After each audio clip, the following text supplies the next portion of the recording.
lady. That's how guys lose their jobs, not collecting fares. I'm sorry. I guess I'm a little excited. Thank you, lady.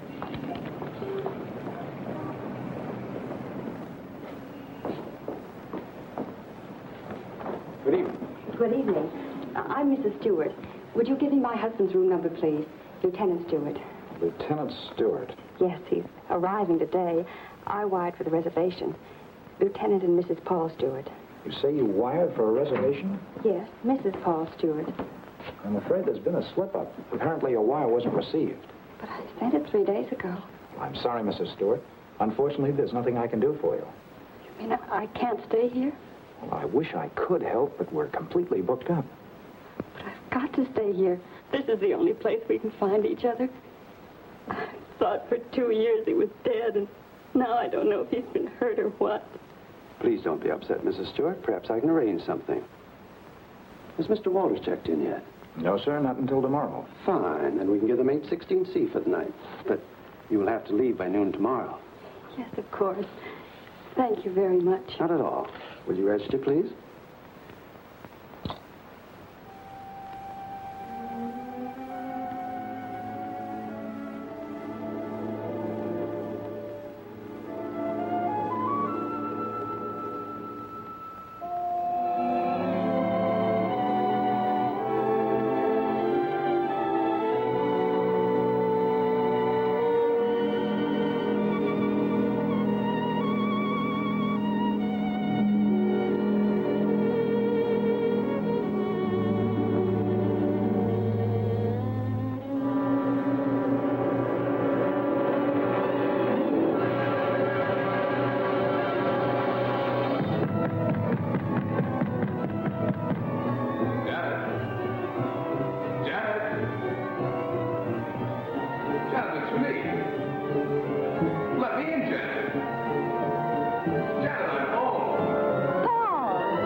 Hello, this is Mrs. Stewart. Did my husband come in? No, thank you.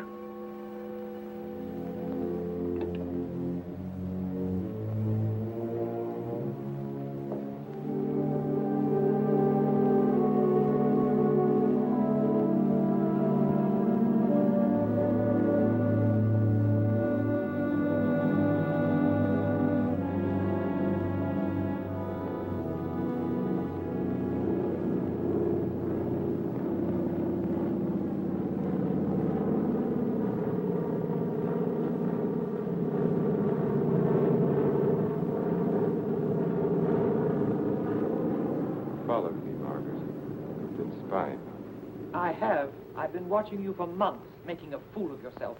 I don't think so. Bringing her here. Elaine was just about to leave. I didn't interrupt too soon? Perhaps it's just as well things worked out like this, Margaret. I've decided to ask you for a divorce. A divorce? Well? Why should I divorce you? Oh, please, Margaret, let's be sensible. Whatever we had for one another is gone. We've been afraid to admit it before, but it's true. Elaine and I... Well, I love her. You never loved anyone but yourself. Please, Margaret. I was good enough for you once, but now you want someone younger. It's not that way at all. It's just that I can't go on with you any longer. All right, Richard. You can have your divorce. You're right. We are strangers. But I have some pride, and no one's going to think you cast me off like Margaret. that. You want your precious Elaine, and you can have her. But people are going to know the truth. I'll start right in by telling the room clerk you've been entertaining your girlfriend in our apartment. Then I'll call the newspapers. Careful, cautious Richard. Destroying everything he is for the sake of a cheap... Get away from that you asked phone, for it, Margaret. and you're going to get it. Leave that phone I'll enjoy alone, telling Margaret. your friends Leave you that and your phone little love alone. has been up to... I hate you.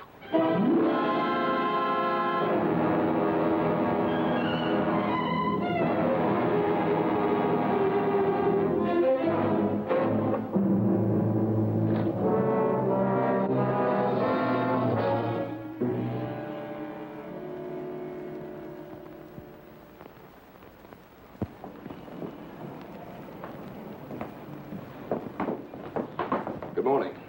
Good morning, sir. I'm Lieutenant Stewart. Oh, yes, Lieutenant. We've been expecting you. Your wife's certainly going to be glad to see you, sir. Well, Mr. Blake, this is Lieutenant Stewart. Mr. Blake's our manager. Lieutenant, you really had us worried. I'm glad you finally got here. For a while, I wasn't sure we'd make it. The weatherman threw the book at us. Well, you're in for a real welcome. 816C, boy. Oh, that's all right. I'd kind of like to surprise her. Very well, sir. Thanks.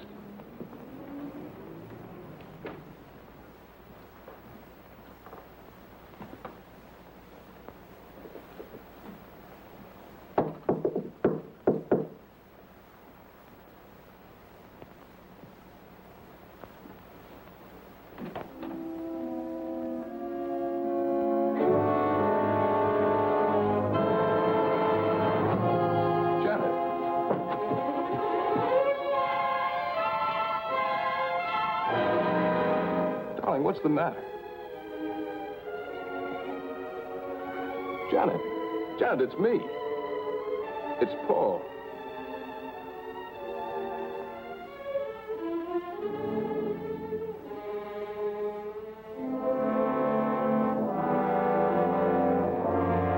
Janet.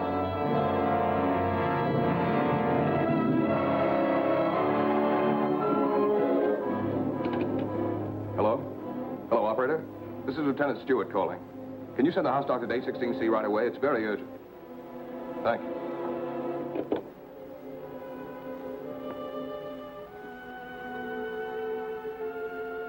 Well?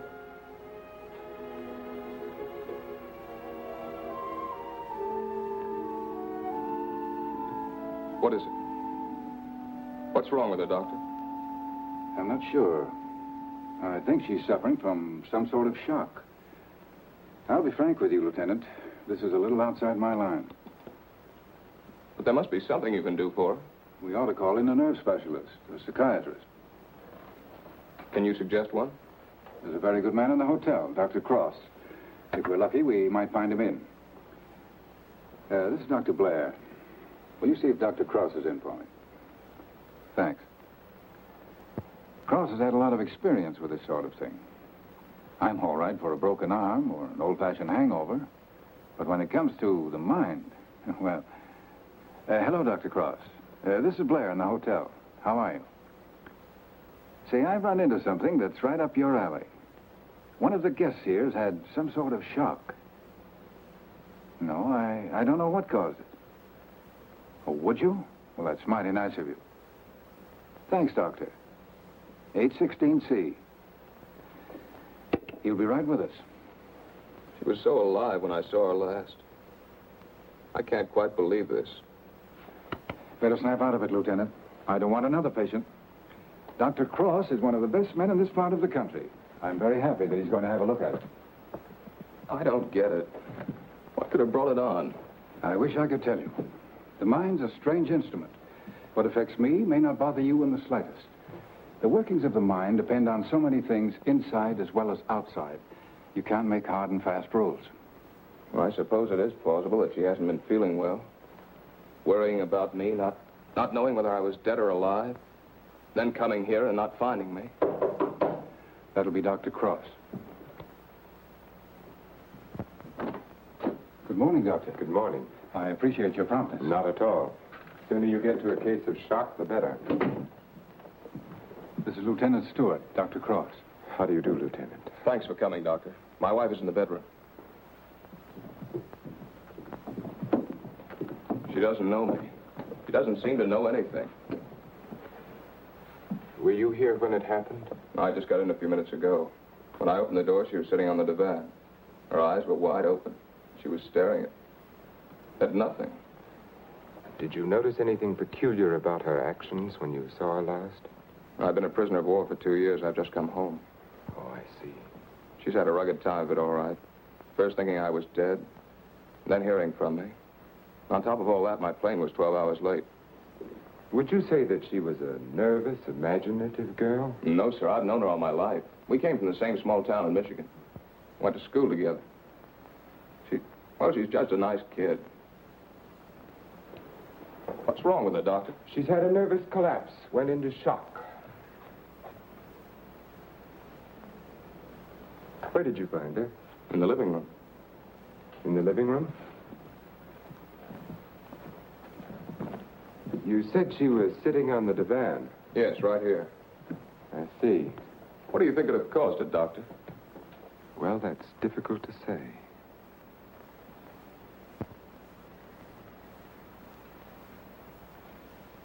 You have no idea how long she might have been sitting there. No. Oh, the clerk did say she phoned down about 1 in the morning. Between 1 and 8:30. What difference does that make, Doctor? The important thing is what can you do for her? It's hard for a doctor to make promises. We can only do our best. Are you living permanently at the hotel? No, as a matter of fact, we've got to clear out by noon. Oh, I see. But then I'd better take her to my place. She's going to need someone with her night and day. Dr. Cross has a private sanatorium just out of town. I see. Believe me, Lieutenant, it's best for her. But there must be a hospital here in San Francisco. I'd like to be near her. Of course. But I'm at my place every day. It's in the country, and she'll get plenty of fresh air and quiet. If I were you, Lieutenant, I'd listen to Dr. Cross. Okay. You men know best. Just get her well again. I was getting ready to leave when you called. I'll take Mrs. Stewart up with me now.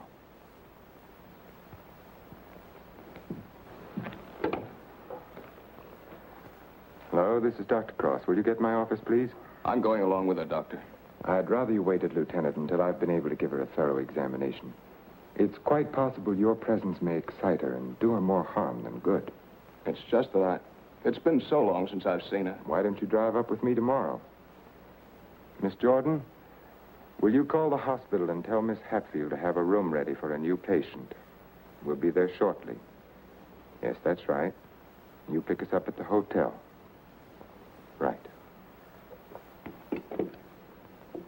You'd better pack a bag for your wife, Lieutenant. Thanks, Doctor.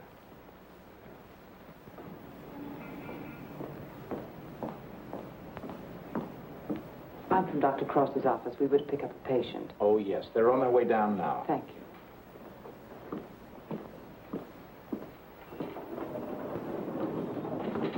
Your car's waiting, Doctor. Thank you.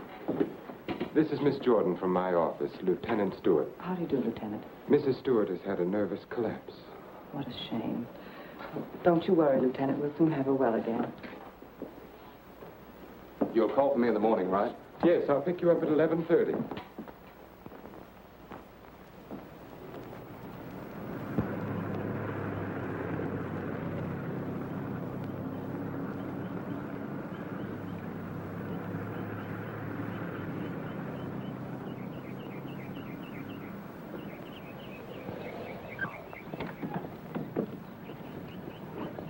Put her to bed and have Dr. Stevens give her an injection of scopolamine. Yes, Doctor.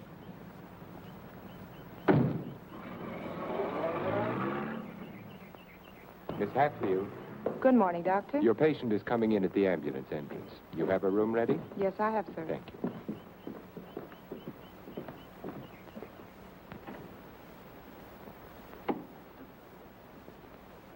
Good morning, sir. Good morning, Doctor. How is she? Quite relaxed, sir. What's your trouble? Amnesia shock. She's had her injection. Yes, she's ready to talk now. Thank you. That'll be all.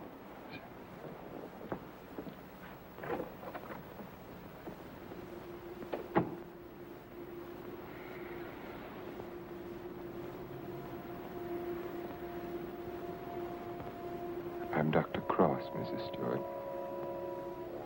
I'm your friend. I'm here to help you. I want you to think. You're going to remember things now. You went to meet your husband at the Belmont Arms. Do you remember that? You were worried about Paul. He didn't arrive on time. You were too nervous to sleep. Did you walk out on the balcony? Yes. I walked out on the balcony. See, you can remember. Now, what did you see from the balcony? They were quarreling. You heard them distinctly? I Did you hear them distinctly? He's trying to stop her. He's going to hit her. He's hitting her head. He's killing her. Who's hurting the woman? That man. He's her husband. He's killing her.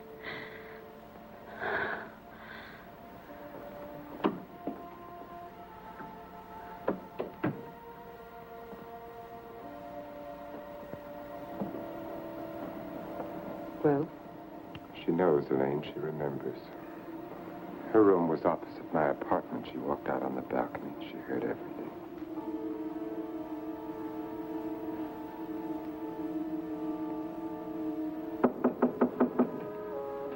Yes? Can you come now, Doctor? They're having trouble with Mr. Edwards again. Yes.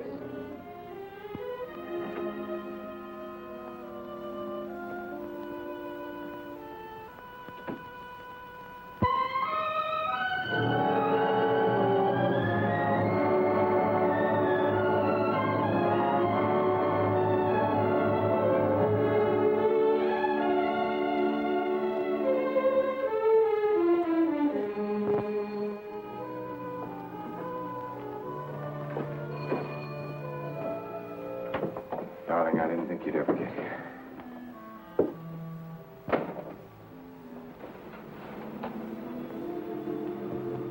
I love you.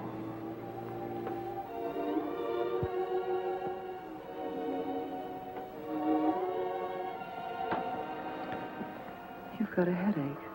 I can tell from your eyes. Yes, it's bursting.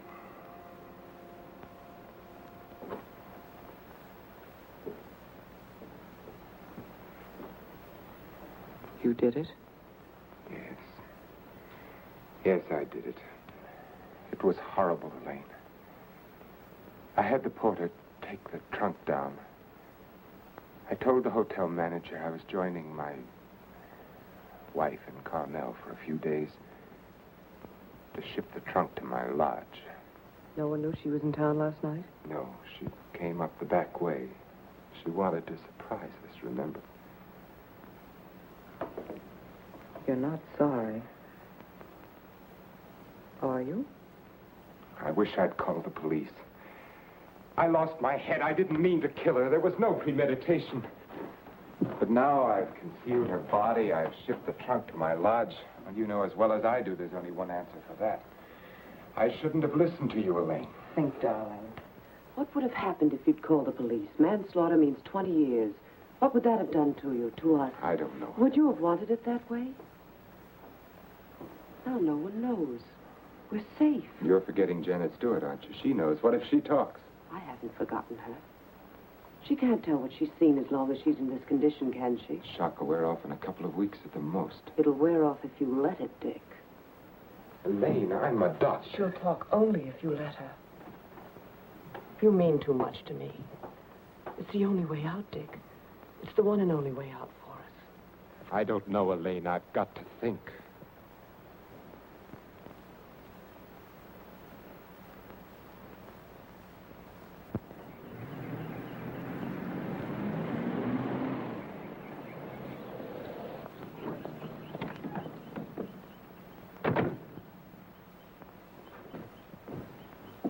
Good morning, Mrs. Penny. Good morning, Doctor. You're looking very well today. Thank you, Doctor. Good morning, Doctor. Good morning, Miss Hatfield. This is Lieutenant Stewart. Miss Hatfield's our head nurse. How do you do, Lieutenant? Is Miss Jordan with Mrs. Stewart? Yes, she is, Doctor.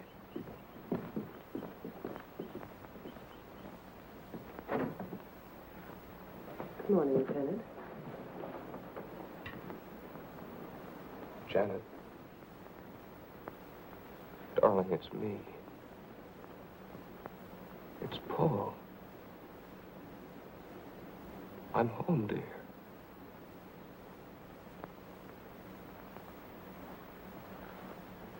She's worse. Not really. She was restless, and we gave her a sedative. You've got to be patient, Lieutenant. It's going to take time. And you must try to stop thinking of your wife as she was. You see, when you were reported killed, she had a terrible time adjusting herself, but she did. Then when the news came that you were alive and on your way home, it was hard for her subconscious to accept that because the first adjustment had been so difficult. Then, of course, when your plane was late, she thought she'd been tricked, that you'd never sent that wire. Don't try and let me off easily, Doctor. Give it to me straight. Tell me, can you help her? That's a very difficult question to answer. Sit down, Lieutenant. The mind is a delicate, fragile thing. It's almost as intangible as faith. And that's what you're going to need. A lot of faith in yourself and in your wife and in me. Please don't think I haven't faith in you, Doctor, because I have. But yesterday, after you left with Janet, I needed someone to talk to. Of course. So I went to the Army hospital and I talked with some of the doctors. I told them Janet was in your care. They said that I couldn't find a better man. But, well, you know how it is. I figured that maybe two minds might be better than one. And I asked if another opinion mightn't help.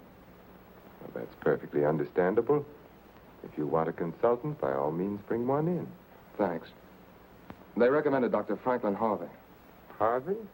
Well, I studied under him. He's probably the best man in his field. Oh, that's swell, Doctor. I was a little embarrassed. I didn't want you to think that... Not at all.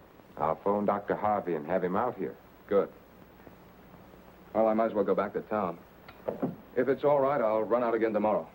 For Mrs. Stewart's sake, I'm going to have to ask you to observe our regular visiting days, Sundays and Thursdays.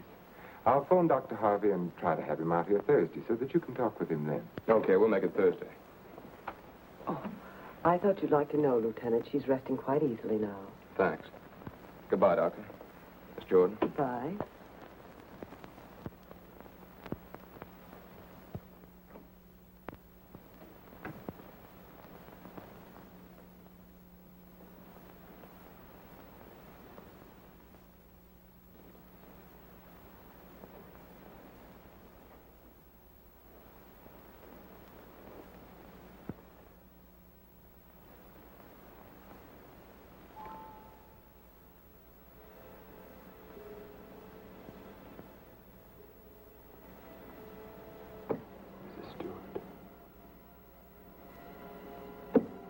Stewart.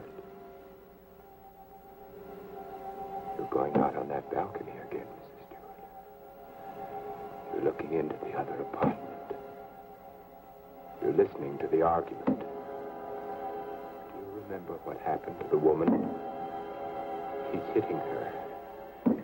He's hitting her with the candlestick. And now he's hitting you. Oh. Hitting you with the candlestick. Hitting your head again and again. Hurting my head. The candlestick killing you. Soon you won't be able to remember anything. You can't hear the sound now. You can't hear anything. You can't hear. You can't remember. You can't remember.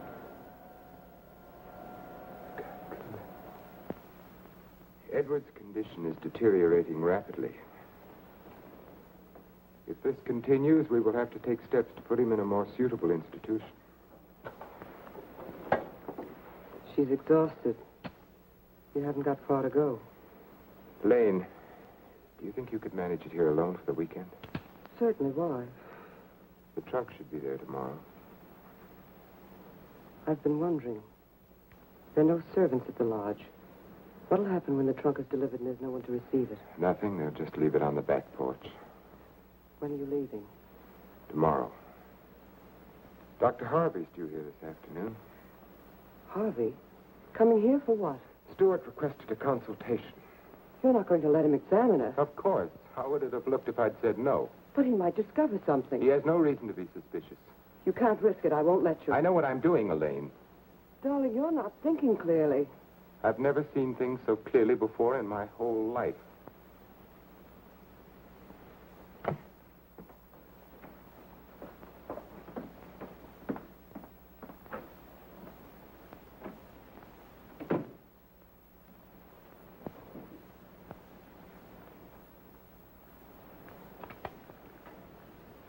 You'll send me a report on her spinal test Yes, Dr. Harvey. and the other specimens. Yes.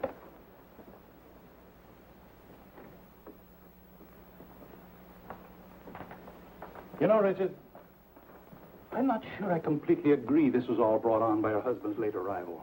That was a contributing circumstance. I feel there may have been something else. Well, that's always possible, of course, sir. But I found no evidence of it. Just speculation. Will you have a cigar, sir? Yes, thank you. Let's continue the present treatment and see how she comes along. Yes. I notice, Richard, you've been giving her sedatives. Yes, I have. She's been pretty difficult at times. I'd go easy on them. If she's under sedation, there's no way of knowing when she comes back to normal. No, I'd planned to take her off them within the next 24 hours. Fine. By the way, how's Margaret? I'm joining her at the lodge. Give her my regards when you see her. I will, thank you, sir. Well, I'd better talk with the young man. Sometimes I wonder which are more difficult, patients or their families.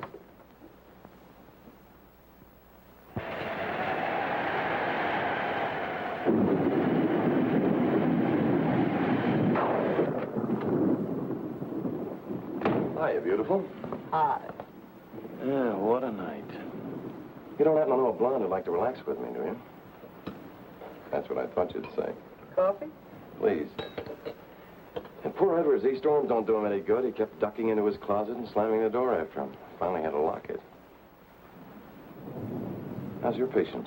All right, I guess. Talking with her husband, it's kind of tough coming home and finding a wife in that condition. Yes. Can't figure Dr. Cross's treatment. Why keep the poor guy from seeing his wife? I think it would have helped snap her out of it if she saw more of him. Dr. Cross doesn't want to get her excited. After all, the attack was brought on by worry over him. Yeah. That was close.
time to turn in. So you better tuck your patient in bed and get a good night's sleep. Yes, I should be up there now.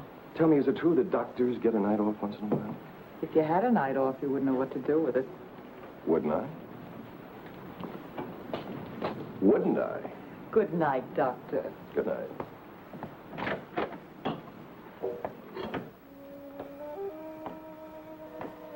Well, another stormy weekend. It is my night off.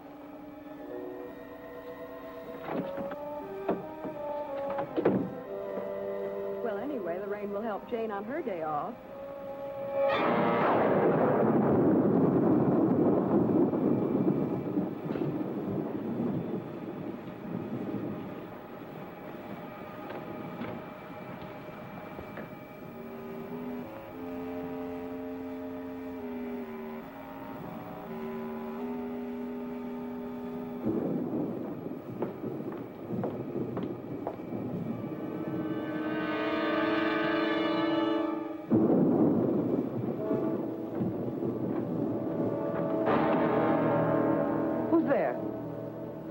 Mr. Edwards, you shouldn't be in here. Come, I'll take you back Don't to...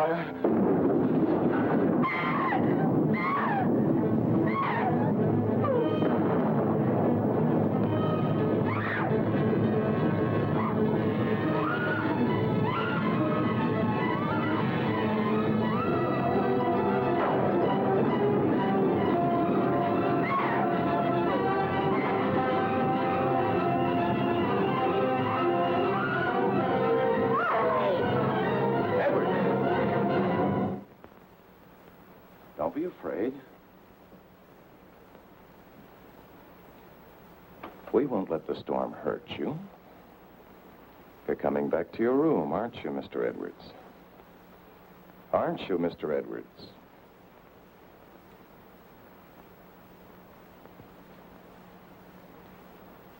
That's fine. Come along. Take care of him, Frank. Yes, Doctor. Come along, sir. Are you all right, Elaine? Yes. There, Mrs. Stewart, it's all over. Oh, he killed her. He hit her on the head and he killed her. Her husband killed her.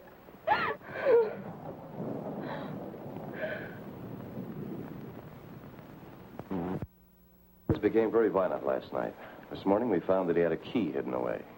I ordered the lock on his door to be changed. As for Mrs. Stewart, she's suffering from hallucinations. She keeps insisting that she witnessed a murder, which obviously... Come in?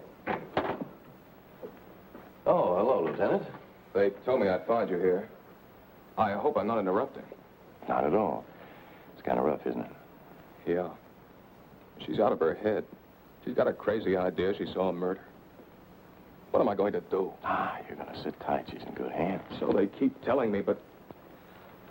Oh, she's getting worse. Now, I'm thinking of taking her back to San Francisco, to a hospital there. I wouldn't do that if I were you, Lieutenant. Dr. Cross is tops, you know that. You brought Harvey in to consult. You can't do any better than that. But I can't just sit around and watch her get worse. I've got to do something. Lieutenant, I wouldn't try to kid you for the world.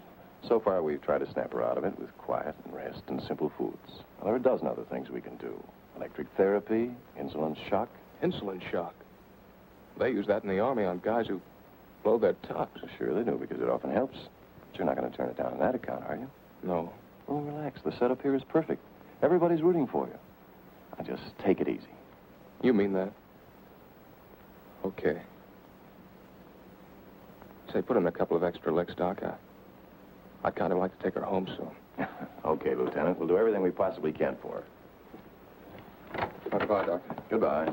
I beg your pardon. Look at this. Mrs. Cross is dead. What?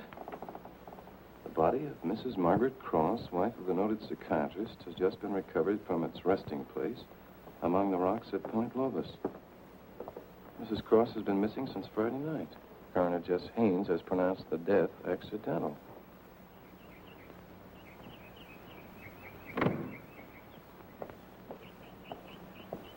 Good morning, Doctor.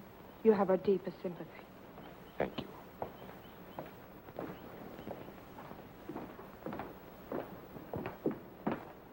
I'm terribly sorry, Doctor.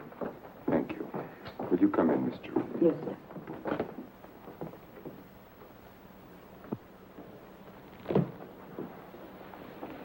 You're the perfect picture of a heartbroken husband. Am I? I've missed you. Driving back, there was time to think. I got to thinking about you. I asked myself, is she worth what I've done? Well?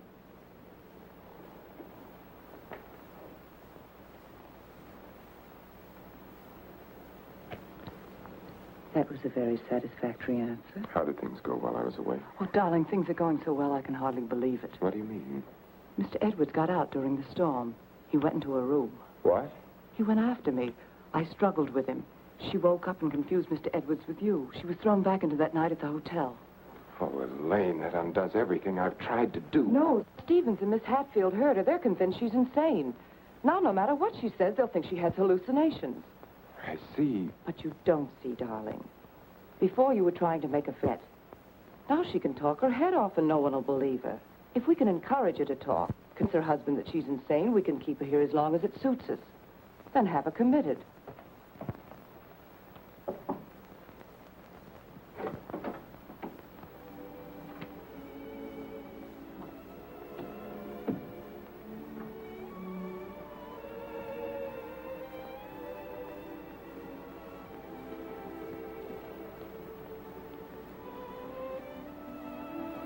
Darling. Janet, darling. It's me. Wake up. I'm here, dear.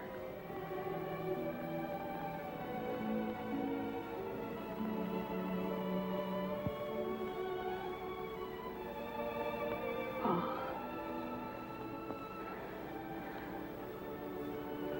I've waited all night for you, darling. What took you so long? Don't worry, I'm with you now. We have to be out by morning, Paul. They won't let us stay. Lieutenant Stewart. You shouldn't be in here. Paul! It's him! Who is it, dear? Him! He killed her. He killed his wife. He picked something up, Paul, and he hit her with it. He was arguing with her, and he killed her. I know, dear. You've upset her, Lieutenant. You shouldn't have come in here. Come outside with me. Give her a hypodermic, nurse. Don't leave me here. You'll kill me. Come back. Easy, Paul. What is it, Doctor? What's happened to her? Lieutenant, I'm going to be perfectly frank with you. What you've just heard is something I've been afraid of. There are times when patients emerging from amnesia suffer from delusions. It doesn't happen often. I'd hoped it wouldn't happen in her case, but you heard her yourself. But why? Well, that's hard to explain. But if you come with me, I think I might be able to clarify it for you.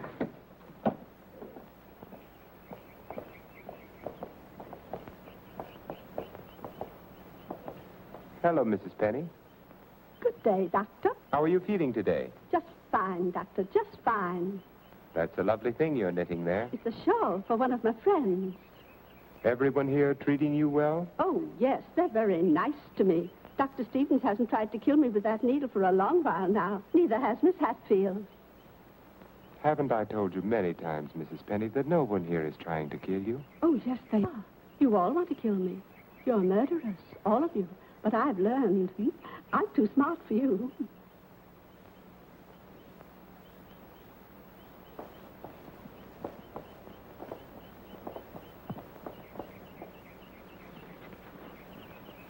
What you've just heard, Lieutenant, for the second time, is the typical attitude of many of our patients towards the hospital staff.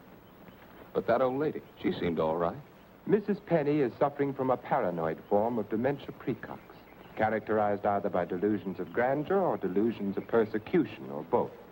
The patient, when confined to the hospital, almost invariably becomes convinced that the doctors and nurses who are treating him are really murderers intent on killing him. This delusion is quite common among mental cases in an institution of this sort. Are you trying to tell me my wife is out of her mind? No. Out of the mind denotes complete loss of reason. Mrs. Stewart hasn't reached that stage. But she's got the same crazy idea as the other patients. Right now, she's merely suffering delusions. However, I feel it's only fair to tell you, Lieutenant, that this condition can become worse. Our fight now is to prevent further deterioration of her mind. You've got to help her, Doctor.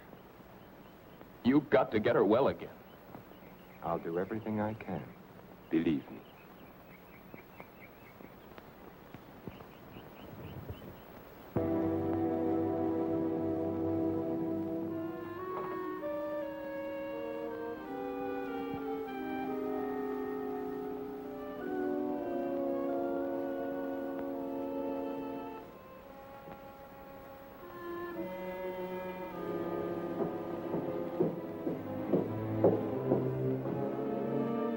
Come now, Mrs. Stewart, you shouldn't be out of bed.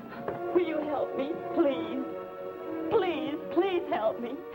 Get the police here, please. We don't need the police, Mrs. Stewart. You come along with me and everything will be all You right. don't understand. There's nothing the matter with me. I want the police. That doctor's a murderer. But you go back to bed and we'll call them. Don't talk to me as if I were crazy. I'm telling you the truth. Orderly. Now come along, Mrs. Stewart. No one is going to hurt you. Everything is going to be all right. Orderly! Let me go. No. I'm not crazy. I'm not crazy. I wish you could have been there to see her yourself. Yes, I heard about it this morning. She had the usual delusions. She kept insisting that you were a murderer. You know how they get. She wanted me to call the police. For a moment, she became very violent. I had to give her a sedative.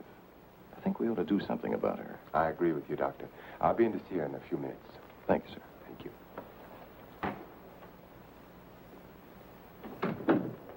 There, you see? Everything worked out just as we planned. Yes. Well, smile, darling. It's fallen right in our lap. You don't seem particularly pleased. I am. Of course I am, Elaine. But what are you going to do? I'm going to try to find something that will convince her that she's insane. You'd better get back to her now, darling. I'll be over in a few minutes. Right.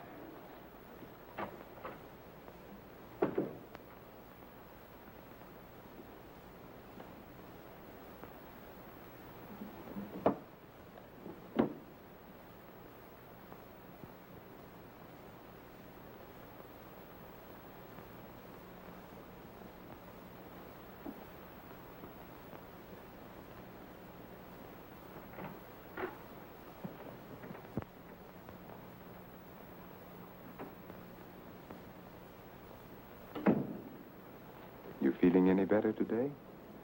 I'm all right. There's nothing the matter with me. Miss Jordan tells me that you're still talking about some woman I'm supposed to have killed. I've asked you to stop thinking about such things, Mrs. Stewart. But it was your own wife. If I can prove to you that you couldn't have seen me kill my wife, would you believe that this is a delusion you've been suffering from? You were arguing with her about a divorce.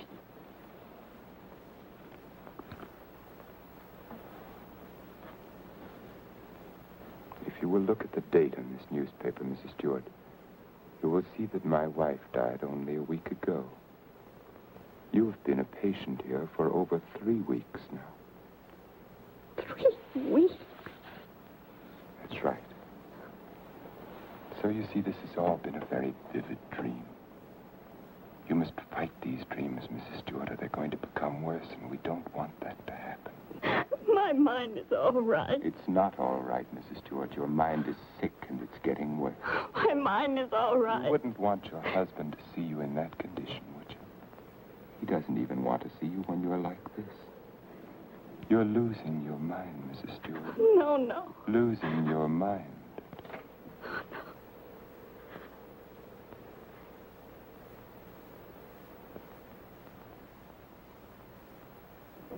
Thank you, Miss Hatfield.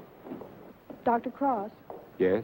there's someone in your office to see you. Did I have an appointment? No, sir. He's from the District Attorney's Office of Monterey. Oh, yes, thank you.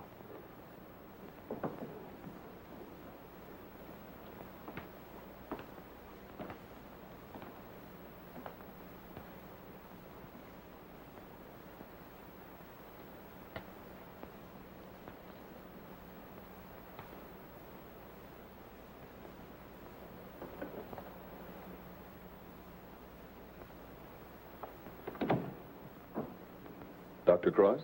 Yes? How are you? My name's O'Neill. I'm with the district attorney's office in Monterey County. Oh, yes. What can I do for you? It's in connection with your wife's death, Doctor. I thought the case had been closed. Something happened this week that made us consider the possibility that your wife didn't fall into that chasm by accident. I don't understand. A couple of days ago, someone broke into Harwood Lodge, beat Mrs. Harwood into unconsciousness, and made off with her valuables. We caught the thief day before yesterday.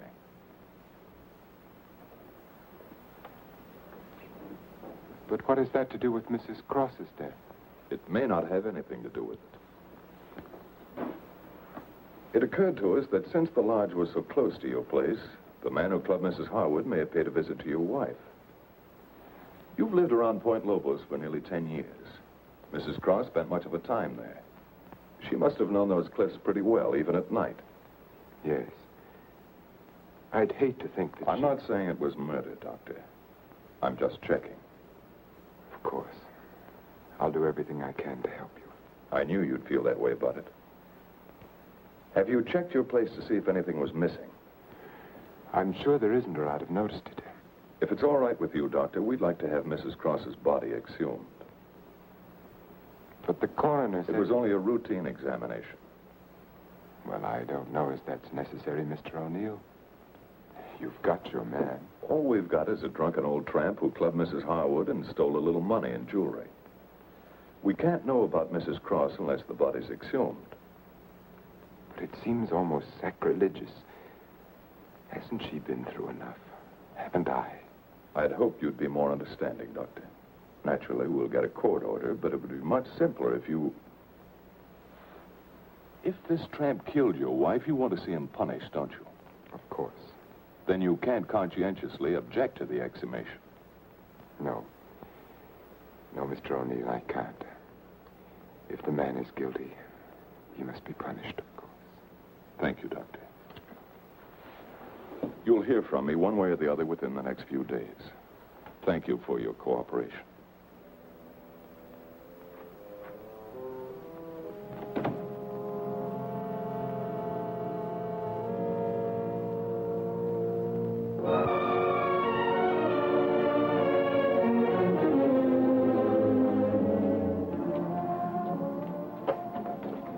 Darling, I've been so worried I didn't know what had happened to you. Where've you been? City. When you weren't here for dinner, I began to worry. What did the man from the district attorney's office want? They're going to exhume Margaret's body. You're not going to let them. I had nothing to say about it. They'd get a court order. But why are they? I don't think some prowler may have killed her. Prowler? They weren't looking for anything before. She slipped and fell and fractured her skull against the rocks. Now they may discover it wasn't the fall that killed her. They can't prove anything. No. Once they start asking questions, That's why I went to the city. I had to make sure that I hadn't overlooked anything in the apartment. Why didn't I report it in the first place? Why did I let you talk me into it? If it weren't for that Stewart girl, if they start asking questions and find her... Maybe they won't find her. We've taken care of everything else so far. If we have to, we'll take care of her, too. And you're not helping matters acting this way.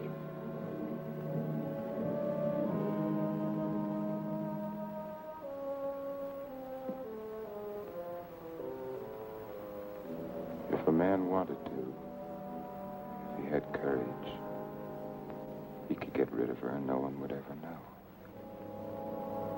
Doctor has an advantage. I could give her insulin shock treatment. Shock treatment's indicated in a case like hers. I could give her 4 injections.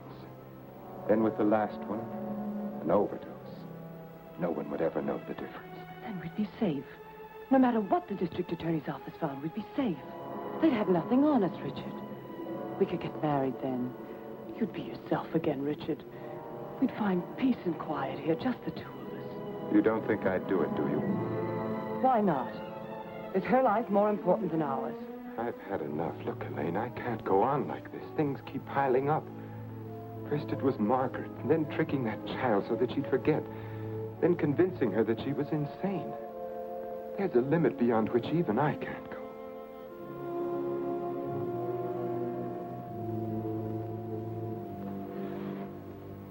Richard, remember the first night I came here? Remember?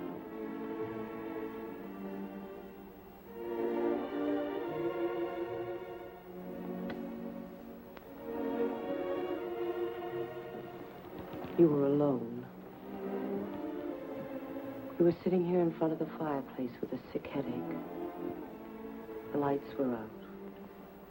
You didn't hear me when I knocked, and I opened the door, and you said, "Oh, it's you, Miss Jordan." You called me Miss Jordan then, remember? I told you I had to see you about Mrs. Penny's prescription. You talked to me, and you saw that I was tired, and you asked me if I wouldn't have a drink. I hesitated, and you said, "I won't bite your head off, Miss Jordan." We had a drink. Remember? You sat here for a long time, and then suddenly you laughed when you said your headache was gone. And you asked me about my family, and I told you. And we both laughed. Remember?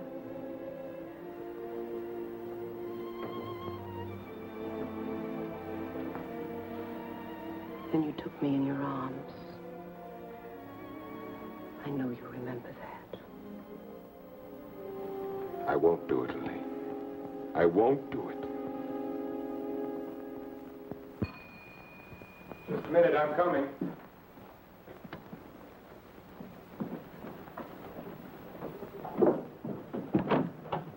Hello, Doctor. Come in. I hope you hadn't gone to bed. No. They told me at the hospital I'd find you here. I didn't expect to see you so soon, Mr. O'Neill. I thought you'd phone me if there were any developments. I had to serve the papers. Oh, yes? Coroner's inquest subpoena. Now it's legal. What did the coroner find? Your wife was murdered, Doctor. Oh?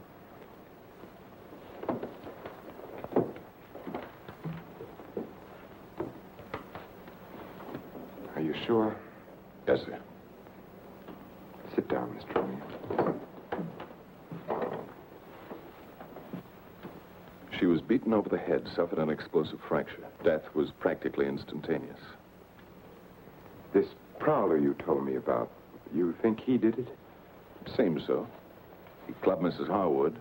Your wife went out the same way. A pattern. Killers usually follow a pattern. You don't know how she was killed? I mean, the weapon? She was struck with a candlestick. A candlestick? Are you sure?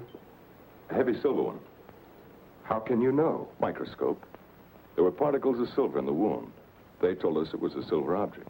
There were bits of wax mixed in with the silver. They told us it was a candlestick.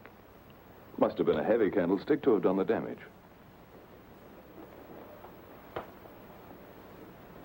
Just routine, Doctor. A criminal doesn't have much of a chance these days, does he? No, sir. By the way, do you have any silver candlesticks at the lodge? We might have. I'd like your permission to go through the house. The murderer may have left the candlestick behind, in which case we'll get fingerprints. If he got rid of the weapon, we may be able to find the mate. Then we'll know what to look for. Of course, go right ahead. Thanks. Now, if we can find the candlestick, our troubles are over. By the way, when did you see Mrs. Cross last? Alive, I mean. Oh, a couple of weeks before she was killed. Why? Can you place it a little more definitely? I think so. Things had been piling up around here, and I needed a change. So I drove down to Point Lobos on a Friday night. Anyone see you? I don't think so. Why? We're trying to fix the exact time of her death. Well, I'm not sure anyone saw me. I drove down there on Friday night, left there around 9:30 Saturday night. Well, it's not too important. Naturally, I want to do everything I can to help you, Mr. O'Neill. If I think of anything, I'll get in touch with you. Thanks. Sorry to bother you so late. That's all right. See you at the inquest. Good night, Doctor. Good night.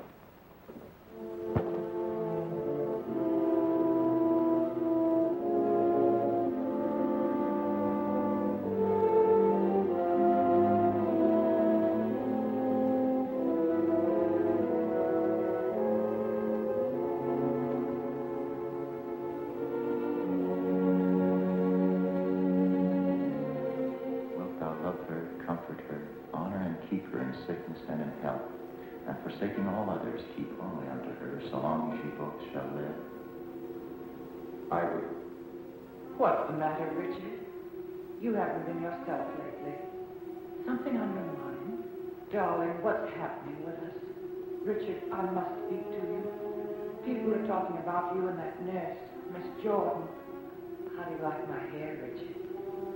Of course, I've had it dyed. Everyone says it makes me look years younger.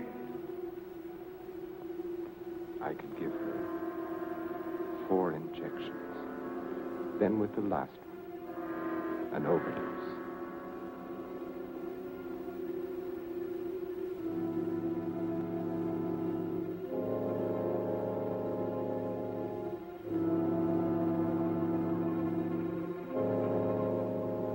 Then we'd be safe.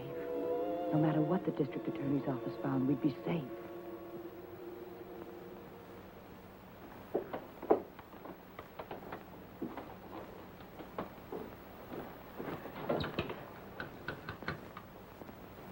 Get me Lieutenant Stewart, please. Treatment itself consists of a series of shocks brought on by injections of insulin.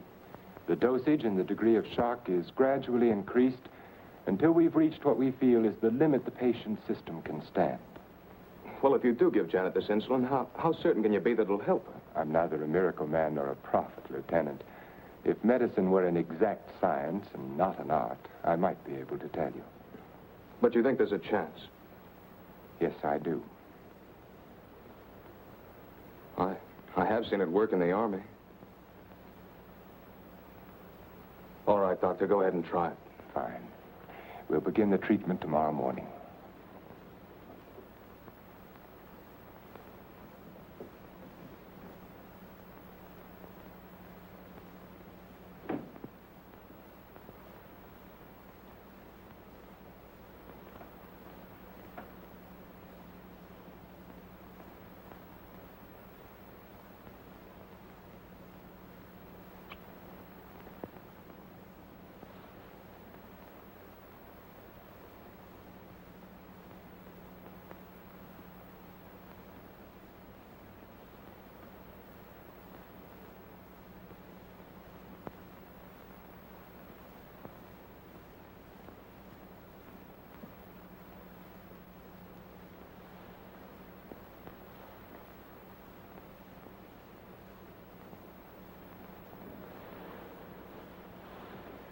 Give her about an hour and a half.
We'll bring her out now. No, Leon.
Dr. Harvey in? Yes, he's in. Do you have an appointment? I'll be glad to consult with you, Doctor. I'm sorry to break in this way. My secretary will make the appointment. I had to see you, Doctor. It's about my wife. She's been getting insulin shock treatments. Now, just a moment, young man. Oh, it's Lieutenant Stewart. Well, we've had some wonderful results with insulin. But after 3 treatments, she still insists she saw Dr. Cross murder his wife with a candlestick. Murder his wife? Yes, and she says he's trying to kill her now. Well, that's a very common delusion. Mrs. Cross is dead, and Dr. Cross did live in our hotel. You and the Crosses were in the same hotel? In the Belmont Arms. I see. And when was it she said that? Yesterday? Yes, after the treatment.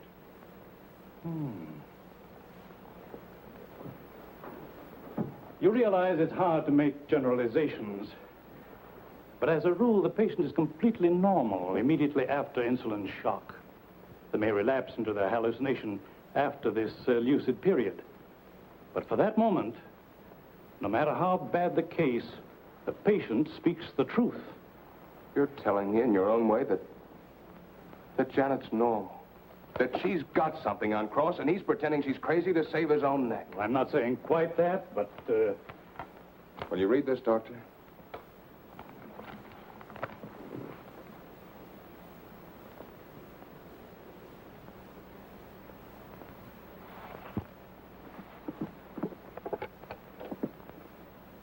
Get Dr. Cross at his sanatorium, please. It seems inconceivable. Hello, Dr. Cross. I'm sorry, Dr. Harvey. Dr. Cross is with Mrs. Stewart. No, sir, this is Dr. Stevens' day off. I see. Thank you. Well, Lieutenant, I think a trip is in order.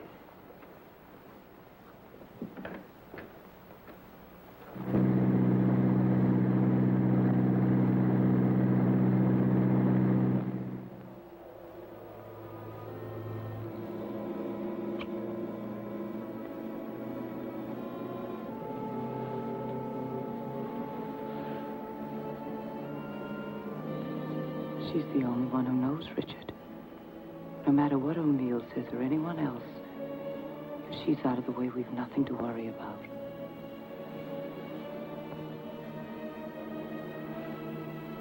They can hint and guess all they want, but without her, they have nothing.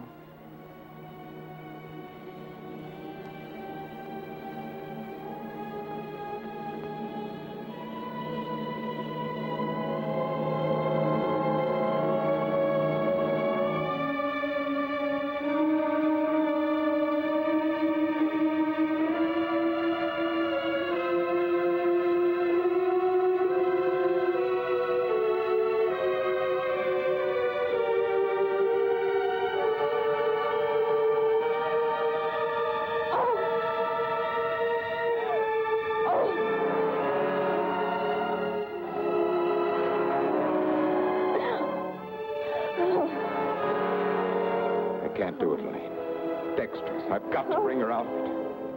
No. No, you can't. Dick, you can't. Dexterous, Elaine. I've got to save her. I've got You to. can. I won't let you. We've got to go through with this. Don't you understand? I can't go through with it. Her life or ours. No one will ever know. Elaine. Richard, listen to me. Let go of her. Richard, I love you. Let go. Richard!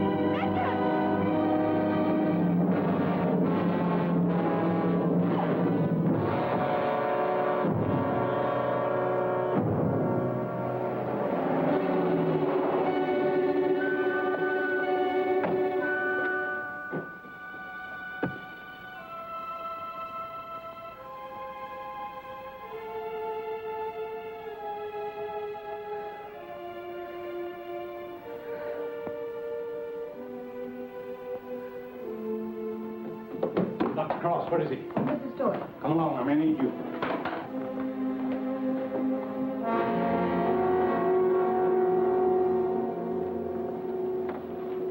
Adrenaline, quickly.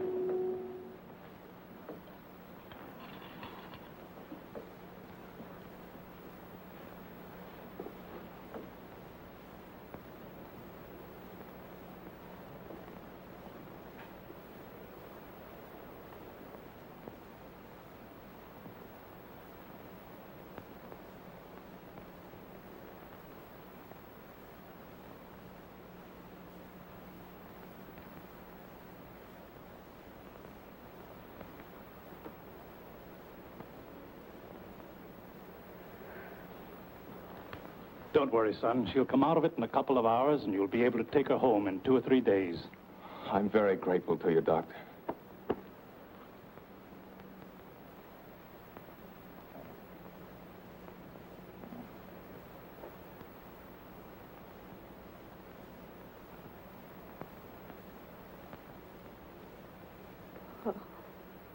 Oh, Janet, darling. September 13th. In the case of Janet Stewart. I gave her insulin shock again today, for the 4th time.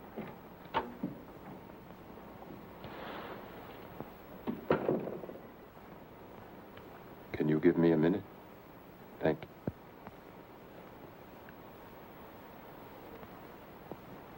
Dr. Harvey completed the treatment successfully, and the case is closed.